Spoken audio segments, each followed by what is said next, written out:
crore rupees, huge amount. They will get more security because of today's decision.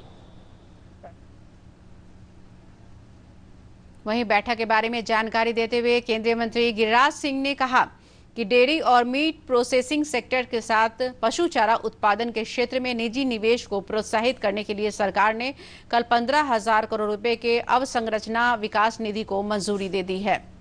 इसमें निजी क्षेत्र को ब्याज अनुदान देने का भी प्रावधान है। सरकार के इस फैसले से इस क्षेत्र में 35 लाख लोगों को रोजगार मिलने की संभावना है।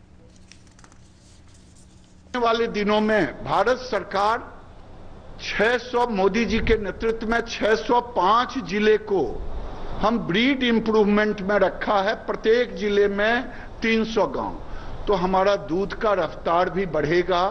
तो हम उसको अचीव करने के लिए, दूसरा है फीड। अभी मेरे पास मात्र 39 मिलियन टन का कैपेसिटी है। हमें जरूरत है लगभग 100 मिलियन टन का। उसमें ये इंफ्रास्ट्रक्चर एक माइलस्टोन का काम करेगा। मुख्यमंत्री नीतीश कुमार ने कहा है कि जयनगर में कमला नदी पर बने पुल को बराज बनाया जाएगा। इससे सिंचाई की क्षमता में वृद्धि होगी, साथ ही मिथिलांचल के हजारों किसानों को इससे सीधे फायदा होगा। मुख्यमंत्री कल मधुबनी और दरभंगा के दौरे पर थे। इस दौरान मुख्यमंत्री ने जल संसाधन विभाग के सचिव को भारतीय सीमा क्षेत्रों में तटबंधों को और ऊंचा तथा मजबूत बनाने का निर्देश दिया। इधर दरभंगा में मुख्यमंत्री ने कहा कि हवाई अड्डा के निर्माण कार्य में तेजी लाई जाएगी। इससे उत्तर बिहार की आर्थिक गतिविधियों में बढ़ोतरी होगी। पेट्रोल डीजल की बढ़ती कीमतों के खिलाफ पटना में राष्ट्रीय जनता दल के नेताओं ने प्रदर्शन किया। प्रदर्शन का नेतृत्व नेता प्रतिपक्ष तेजस्वी प्रसाद यादव और तेज प्रताप यादव ने किया। प्रदर्शनकारियों का कहना था कि पूरी दुनिया कोरोना संकट का सामना कर रही है और लाखों लोग बेरोजगार हो चुके हैं। ऐसे में पेट्रोल डीजल की कीमतें बढ़ती रही तो महंगाई बढ़ना तय है। वैश्वीकरण के इस दौर में डिजिटल जीवन शैली मानव जीवन का प्रतीक बनती जा रही है। इस दौर में भारत सरकार ने भी ग्रामीण क्षेत्र को विकसित करने के मकसद से डिजिटल ग्राम योजना की शुरुआत की है। इससे लोगों को काफी फायदा हुआ है। एक रिपोर्ट। बक्सर जिले का पहला डिजिटल गांव बन गया है। इसकी वजह से गांव का जो विकास हुआ है, इससे यहाँ के लोग काफी खुश हैं। गांव में एक तरफ जहां ग्रामीणों को कंप्यूटर का प्रशिक्षण दिया जा रहा है, वहीं लोगों को बैंकिंग का काम निपटाने में भी सुविधा हो रही है। ऑनलाइन वीडियो कॉन्फ्रेंसिंग के माध्यम से अब शहर के बड़े डॉक्टरों से लोग घर बैठे इलाज भी करा पा रहे हैं। सुविधाएं हमारा ये है कि मैं शहर में नहीं जा सकती हूँ, मेरे गाँव में काम हो जा सकता है। जैसे कौन कौन सा काम होगा? मैं पैसा निकालना चाहती हूँ और अन्य काम करना चाहती हूँ, सारा काम हो सकता है। हर तरह से दूर ना जाए के परी हमनी के नज़दीक की तो हमारे ग्राम पंचायत है। कोनो काम नज़दीक है, जल्दी होता। जैसे अभी हम आइल बनी अपन पेंशन खातिर ऑनलाइन करावे खातिर, ऑनलाइन हो गई बा हमार। दलसागर CSC के संचालक जितेंद्र चौबे का कहना है कि इलेक्ट्रॉनिक और प्रौद्योगिकी मंत्रालय से प्राप्त निर्देशों के अनुसार ही लोगों को ट्रेनिंग दी जा रही है और इस ट्रेनिंग से ग्रामीण इलाकों में क्रांतिकारी बदलाव देखने को मिला है। वहीं छात्रों का कहना है कि उन्हें पहले कंप्यूटर ट्रेनिंग लेने के लिए गांव से बाहर जाना पड़ता था, लेकिन अब उन्हें सारी सुविधाएं CSC सेंटर पर ही मिल रही है। फॉर्म भरना हो या फिर कुछ भी करना हो, पहले इसका ज़माना यहाँ पे नहीं था। गांव में हम लोगों को ये सब चीज़ों की व्यवस्था नहीं मिलती थी, इसलिए हम लोगों को बाहर जाना पड़ता था। अब तो हर एक चीज़ गांव पे ही हो गया है। इससे ये फ़ायदा हुआ है कि लोगों को बाहर नहीं जाना पड़ रहा है। छोटे छोटे कामों के लिए उन्हें बहुत चक्कर काटना पड़ता था।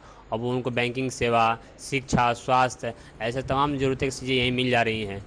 यहाँ पे वृद्ध लोगों के लिए जीवन प्रमाण पत्र के लिए उनका यहीं पर पंजीकरण किया जा रहा है। ऐसे तमाम सुविधाएं मिल रही हैं, आगे भी बहुत मिलती रहेंगी। दलसागर में ग्रामीणों के डिजिटल साक्षर होने का सबसे ज़्यादा फायदा छोटे व्यवसायियों को हो रहा है। अब लोगों को साथ में कैश लेकर चलने की ज़रूरत नहीं रही। वो डिजिटल पेमेंट के ज़रिए अपने पैसे के साथ ही समय की बचत भी कर रहे हैं। इसके लिए यहाँ के लोग केंद्र सरकार को धन्यवाद देते हैं। बक्सर से पुष्पेंद्र कुमार पांडे की रिपोर्ट, दूरदर्शन समाचार, पटना। नवादा जिले में ढाढर नदी के तट पर बन रहे वियर चेक डैम से न सिर्फ प्रवासी मजदूरों को रोजगार के मौके मिले हैं, बल्कि इससे किसानों के पटवन की समस्या भी दूर हो जाएगी। जल जीवन हरियाली अभियान के तहत बन रहे इस वियर चेक डैम पर एक रिपोर्ट। लारू गांव के बगल से गुजरी ढाढर नदी में लगभग 8 करोड़ की लागत से वियर चेक डैम बनाया जा रहा है। इस वियर चेक डैम से हिसवा प्रखंड के 3 पंचायत को काफी फायदा होगा। इन पंचायत के किसानों में काफी खुशी है। बिल्लारू गांव के किसान पप्पू सिंह कहते हैं कि बरसात में काफी पानी बाढ़ के रूप में नदी में आता है, जो हर बार बर्बाद हो जाता है। वियर चेक डैम बनने के बाद पानी का संग्रह हो सकेगा और वाटर लेयर स्थिर रहेगा। बारिश के बाद भी पटवन में दिक्कत नहीं होगी। गांव भदसेनी के अमित कुमार विश्वास कहते हैं कि भारत सरकार की यह योजना हम किसानों को हर तरह से खुशहाल बना देगी। पटवन किसानों की समस्या थी, जो अब दूर हो जा रही है। फायदा है कि पहले तो पानी का माने जो नीचे चल जाता था लेयर, वो रहेगा, सब दिन पानी पीने के लिए मिलेगा और उसके बाद पटवन नहीं हुआ, किसान का भी फायदा है खेती के लिए। वियर चेक डैम बनने से किसानों में काफी खुशी तो है ही, साथ में उन प्रवासी मजदूरों को रोजगार घर पर ही मुहैया हो रहा है। बेल्लारू के कविंद्र कुमार और बबलू कुमार कहते हैं कि चेन्नई में रहकर मजदूरी कर अपनी जीविका चलाते थे। लॉकडाउन होने पर कमाई बंद हो गई। अब जब अपने राज्य में ही उन्हें रोजगार मिल रहा है तो उन्हें बाहर जाने की जरूरत नहीं है। यहाँ पर रोजगार आया है, हम लोग बहुत खुशहाली से काम कर रहे हैं और हम सरकार से वही चाहते हैं कि ऐसा काम हम लोग के गांव में मिले कि हम लोग सब दिन काम अपने शहर गांव में करते रहें। यहाँ पे काम आया हम लोग का, हम लोग यहाँ पे कर रहे हैं, अपना रोटी रोजी खा रहे हैं और परिवार के साथ में जी रहे हैं। और हम लोग चाहते हैं कि अपना गांव में शहर में घर में काम आवे सरकार का, तो मैं यहाँ पे कर सकते हैं। वियर चेक डैम बनाने का कार्य बिहार सरकार की लघु जल सिंचाई विभाग कर रही है। कार्यपालक अभियंता ने बताया कि इस योजना के कार्यरत होने पर 1650 हेक्टेयर भूमि को सिंचित किया जा सकता है। जल जीवन हरियाली के योजना में ये शामिल हो गया और यह काम जो है ये ढाढर नदी पर बन रहा है। क्या बन रहा है ये इसका नाम है, इस योजना का नाम है हादसा बढ़ौना भदसेनी बियर। आकांक्षी जिले में शामिल नवादा में पिछले साल की तुलना में 5 से 6 फीट जल स्तर में वृद्धि दर्ज हुई है। जल संरक्षण के लिए टेक्नोलॉजी पर ध्यान देने से भूगर्भीय पानी की स्थिति में सुधार आया है।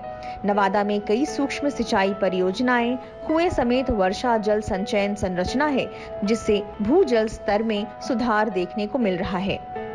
नवादा से श्याम सुंदर की रिपोर्ट, दूरदर्शन समाचार, पटना। पूर्वी चंपारण जिले में श्रम संसाधन विभाग, जिला नियोजनालय के संयुक्त तत्वावधान में रोजगार मेले का आयोजन किया गया। इस मेले में विभिन्न श्रेणियों के लिए 100 से अधिक प्रवासी बेरोजगारों के लिए रिक्तियां रखी गई हैं, जिसमें उन्हें 23,000 रुपए तक मासिक वेतन मिलेगा।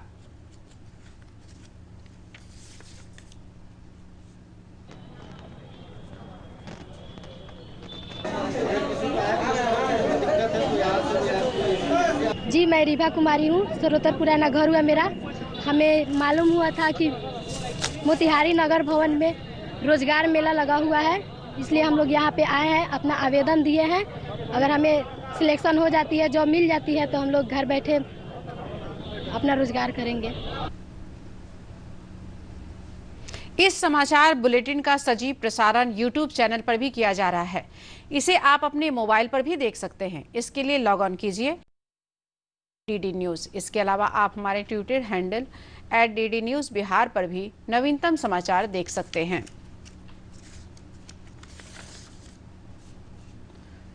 मौसम विभाग ने उत्तर बिहार के 18 जिलों के लिए 25 और 26 जून को मूसलाधार बारिश होने का अलर्ट जारी किया है। विभाग ने यह चेतावनी आपदा प्रबंधन विभाग को भी भेजी है, क्योंकि भारी बारिश की वजह से कई जिलों में बाढ़ आने का खतरा मंडरा रहा है। आनंद शंकर ने बताया कि भारी बारिश से बिहार के सीमांचल जिले पूर्णिया, किशनगंज, अररिया और सुपौल विशेष रूप से प्रभावित होंगे। वहीं पटना समेत दक्षिण बिहार के 20 जिलों में अगले 4 दिनों तक मानसून मेहरबान रहेगा। 26, 27 और 28 जून को राजधानी पटना समेत कई जिलों में मूसलाधार बारिश होने का अनुमान है, लेकिन इस अलर्ट में 27 जून के लिए पूरे बिहार में चेतावनी दी गई है। 6 डेज तक बिहार में वेदर एक्टिव रहेगा, बारिश अच्छी खासी होगी और आप देख सकते हैं ये थोड़ा फोरकास्ट है, ये हमारा बिहार का रीजन है। आज थोड़ा कम बारिश होगी, लेकिन कल से 25, 26, 27, 28 पूरे बिहार में, मेनली नॉर्थ बिहार में कई जगहों पे भारी बारिश भी हो सकती है। सीवान में वज्रपात से 5 लोगों की मौत हो गई। मृतकों में एक महिला भी शामिल। पहले ही अलर्ट जारी किया था कि 25 और 26 जून को भारी बारिश के साथ बिजली गिरने की आशंका जताई। इसी क्रम में आज सुबह सीवान के अलग अलग क्षेत्रों में बारिश के साथ वज्रपात होने से 5 लोगों की मौत हो गई।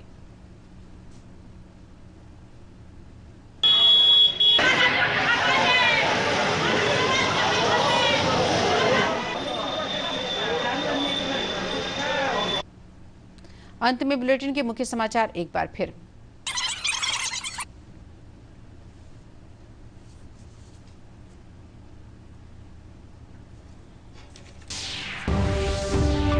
डेयरी सेक्टर में 35 लाख लोगों को मिलेगा रोजगार। 15,000 करोड़ रुपए की अवसंरचना विकास निधि को केंद्रीय कैबिनेट ने दी मंजूरी। मुख्यमंत्री नीतीश कुमार ने कहा, नेपाल से आने वाली बाढ़ की रोकथाम के लिए कमला नदी पर बनेगा बराज।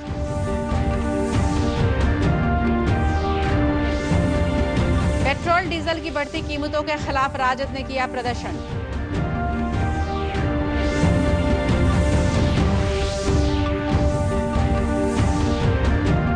और प्रदेश के कई जगहों पर हो रही मूसलाधार बारिश, उत्तर बिहार पर मंडरा रहा बाढ़ का खतरा।